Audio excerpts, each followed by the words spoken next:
Konflik. Dengar katanya aja udah bikin males ya kan? Rasanya ini salah satu kata yang paling pengen kita hindari. Entah itu di kantor atau dimanapun. Tapi gimana kalau saya bilang konflik itu nggak selamanya buruk loh? Yuk kita coba bedah bareng-bareng gimana caranya memahami dan bahkan memanfaatkan api dari konflik ini. Nah, ini dia pertanyaan kuncinya. Kalau ditanya begini, secara naluriah, kita pasti langsung jawab, iya dong. Tapi ternyata, penelitian modern nunjukin kalau jawabannya tuh jauh lebih kompleks. Yuk kita lihat dua sisinya. Lihat deh, ini yang menarik banget. Di satu sisi, ya jelas, konflik yang nggak dikelola itu bisa jadi bencana. Bisa bikin proyek mandek, suasana jadi tegang, bahkan ngerusak hubungan tim. Tapi, di sisi lain, kalau dikelola dengan benar, konflik itu justru bisa jadi pemicu ide-ide baru loh. Bisa bikin diskusi jadi lebih dalam, dan ujung-ujungnya memperbaiki cara kita kerja. Jadi, kuncinya itu bukan lari dari konflik, tapi gimana cara kita mengelolanya. Oke, biar bisa ngelola, kita harus bedah dulu dong. Kita perlu paham anatomi dari si api konflik ini. Mari kita mulai dari definisi dasarnya dulu ya. Secara akademis, definisinya begini. Jadi ini bukan sekedar beda pendapat biasa ya. Ada perasaan di mana kita ngerasa, wah tujuan gue dihalangi nih sama dia. Atau dia jadi ancaman buat gue. Nah, perasaan terhalangi inilah inti dari ketegangan yang kita rasakan.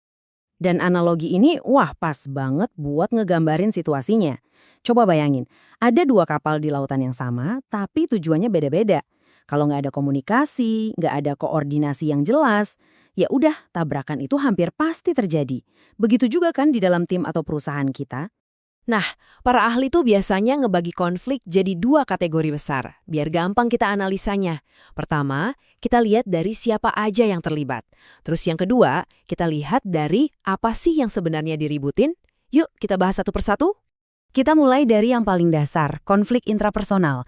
Ini tuh perang batin dalam diri kita sendiri. Contohnya relate banget nih.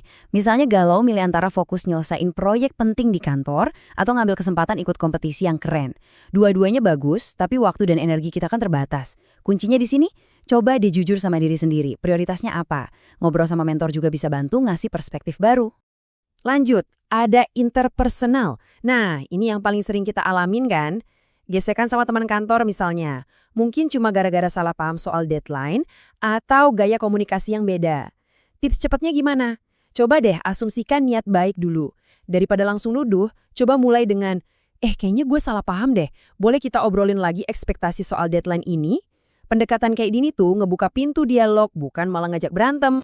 Naik level dikit, kita punya konflik intragrup. Ini gesekan yang terjadi di dalam satu tim. Pernah nggak sih ngerasain di satu tim ada satu orang yang dominan banget, ngomong terus, sementara yang lain diem aja? Nah, disinilah peran seorang pemimpin jadi penting banget. Dia harus bisa bikin aturan main diskusi yang sehat, biar yang pasif berani ngomong dan yang dominan mau dengerin. Tujuannya kan bukan cari siapa yang menang, tapi cari solusi terbaik buat tim. Dan yang terakhir, berdasarkan pihak, ada intergroup. Ini udah level perang antar departemen nih. Contoh paling klasiknya, tim finance yang maunya hemat dan efisien berantem sama tim layanan yang butuh budget lebih buat customer. Buat ngejembatanin ini, kuncinya adalah cari tujuan bersama yang lebih besar. Sesuatu yang cuma bisa tercapai kalau dua departemen ini kerja bareng, bukan malah sikut-sikutan. Oke, sekarang kita lihat dari sisi apa yang diributin. Ada konflik tugas, itu soal beda pendapat tentang apa tujuannya. Terus ada konflik proses, beda pendapat soal gimana cara ngerjainnya. Dua-duanya ini bisa sehat banget loh, tapi ada satu yang paling bahaya, konflik hubungan. Dan catat ya, jangan pernah biarin konflik tugas atau proses tadi berubah jadi konflik pribadi. Pisahin masalahnya dari orangnya. Debat idenya, jangan serang orangnya. Oke, kita udah tahu anatominya. Sekarang pertanyaannya, bensinnya apa sih? Apa yang bikin api konflik ini nyala dan makin besar? Dari mana coba percikannya berasal? Biasanya ada 5 sumber utamanya. Pertama, tujuannya beda. Tim A pengennya ke utara, tim B ke selatan. Kedua, rebutan sumber daya yang terbatas. Ini persis kayak dua orang rebutan potongan kue terakhir. Ketiga, beda nilai dan cara pandang. Misalnya ada yang budayanya yang penting cepat, ketemu sama yang penting teliti. Keempat, perannya nggak jelas. Ini kayak tim sepak bola yang pemainnya bingung tugasnya apa di lapangan. Pasti kacau kan? Dan yang terakhir, ya udah pasti, komunikasi yang mampet. Oke, kita udah bedah apinya, udah tahu bensinnya apa. Sekarang, ini bagian paling pentingnya. Gimana cara kita jinakin api ini? Gimana cara ngubahnya dari sesuatu yang mengancam jadi sebuah peluang? Dulu orang mikirnya gini, konflik itu jelek, gangguan, harus dihindari, titik. Tapi pandangan modern yang didukung banyak riset ngelihatnya beda banget. Konflik itu ya alami aja, sesuatu yang kalau kita kelola dengan benar justru bisa bikin tim kita makin kuat, makin pinter, dan makin inovatif. Dan kutipan ini ngerangkum semuanya dengan sempurna banget. Konflik itu kayak api unggun. Api unggun itu kan berguna, ya kan? Bikin anget, bikin terang. Tapi ya harus dijaga, harus dikontrol biar nggak jadi kebakaran hebat. Nah, begitulah seharusnya kita memandang konflik. Jadi intinya apa yang bisa kita bawa pulang? Ini dia. Sebelum kita emosi atau bereaksi, coba deh tarik nafas dulu, terus jadi detektif sejenak. Coba diagnosa. Ini konflik soal apa? Tugas, gimana, proses, atau siapa, hubungan. Terus sumbernya dari mana? Tahu jawabannya aja, itu udah separuh jalan menuju solusi.